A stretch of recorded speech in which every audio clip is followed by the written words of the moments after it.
नमस्कार, public news times channel Shimla में आपका स्वागत है।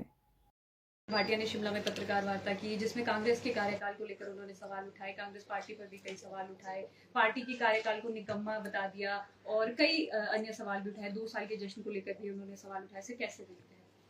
सर इसी में जोड़ना चाहूँगी कि जिस तरह से जो कल उन्होंने शब्दों का इस्तेमाल किया कांग्रेस के खिलाफ और ये भी कहा कि ऐसा कोई जो है सगा नहीं जिसको कांग्रेस ने ठगा नहीं, जिस तरह के शब्दों का इस्तेमाल हो रहा है, आप क्या कहना चाहेंगे?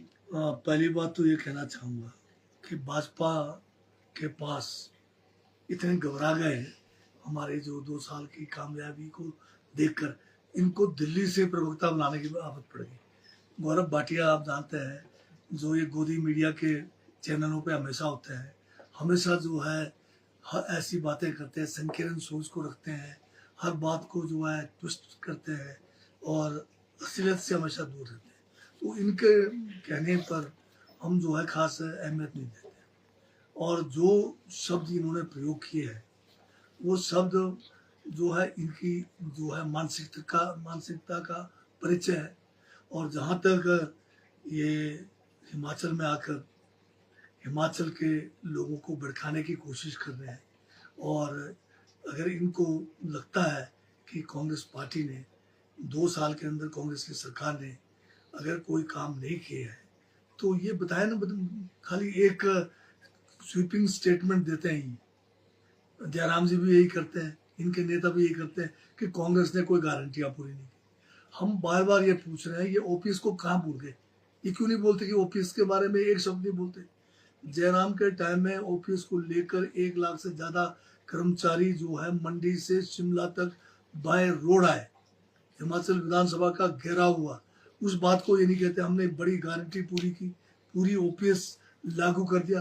और आज बीजेपी भी मजबूर है केंद्र की, जिन्होंने न्यू पेंशन स्कीम लाई, अब उस न्यू पेंशन स्कीम को छोड़कर वो बीच का एक और जो है रास्ता अपना रहे। इसका मतलब जो न्यू पेंशन स्कीम थी वो गलत थी, जो कांग्रेस की हिमाचल की सरकार ने यहाँ पर लाया है उसको ये सही मान रहे हैं। और इसी तरह से हमारी जो गारंटी है रोजगार की, अभी तक जो है 2 साल में करीब करीब हम जो है 30,000 के करीब नौकरियां सरकारी क्षेत्र में दे पाए हैं। बीजेपी 5 साल में 30,000 नहीं कर पाए। अब तीसरी योजना जो थी महिलाओं को 1500 रुपये देने का, इसको भी हमने चरणबद्ध शुरू किया है। अभी हमारे पास 3 साल का समय है, हमने शुरुआत तो कर दिया इसका। दूध का जो रेट है आपका जो है उसको भी हमने लागू कर दिया है। हमने जो है दूसरे और हमारे जो अन्य बहुत सारी स्कीमें नहीं हमने लॉन्च की, जिसमें आप अगर जो है ऑर्फन्स को लेकर है, आपके जो पेंशन को बढ़ाने की है, बहुत सारे हमारे दूसरे क्षेत्रों में जो हमारे दैनिक भोगी कर्मचारी हैं या आउटसोर्स है, उन सब की तनख्वाहें भी बढ़ाई है। और उसके साथ में हमने हॉर्टिकल्चर में, एग्रीकल्चर में और हमारे जो है दूसरे डिपार्टमेंट्स खासकर उद्योग में सब में काम किया है हमने। जी सर, आपके कल विभाग की एक मीटिंग भी थी, उसको लेकर थोड़ा सा जानना चाहेंगे। क्या चर्चा रही, क्या मुख्य बिंदुओं पर चर्चा रही? कल तो मेरा जो है जनजातीय क्षेत्रों के जो है ये विकास से संबंधित हमारी मीटिंग थी। उससे पहले दिन हमारी 49वीं जो है जनजातीय सलाहकार परिषद की बैठक थी, जो माननीय मुख्यमंत्री उसकी अध्यक्षता करते हैं। और इसमें ये जो जनजातीय सलाहकार परिषद है ये एक संवैधानिक परिषद है, जो भारत के संविधान के अनुच्छेद 5 के तहत जो है इसका गठन किया जाता है। इसमें हमारे जो माननीय जनजातीय क्षेत्रों के जो सलाहकार परिषद के सदस्य थे उन्होंने विभिन्न मामलों को उठाया, जिसमें से मुख्यतः ये था कि जनजातीय क्षेत्रों में जमीन देने के लिए एक नियम बना है, नो तोड़ नियम, जिसको लेकर पिछले बार भी जब 48वीं बैठक थी प्रस्ताव पारित करके माननीय गवर्नर महोदय को, जो हमारे संरक्षक हैं जनजातीय क्षेत्रों के संविधान के तहत, उनको प्रेषित किया है।